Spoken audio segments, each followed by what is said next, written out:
Twelfth Evening. You are the creator of your own shadows. You desire and then you grieve, renounce and then you shall rejoice.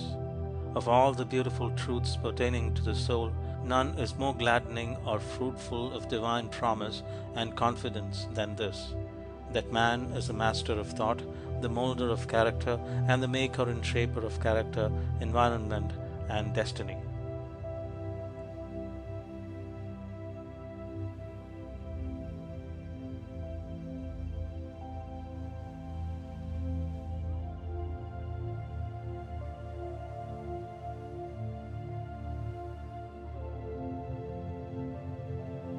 Twelfth Evening.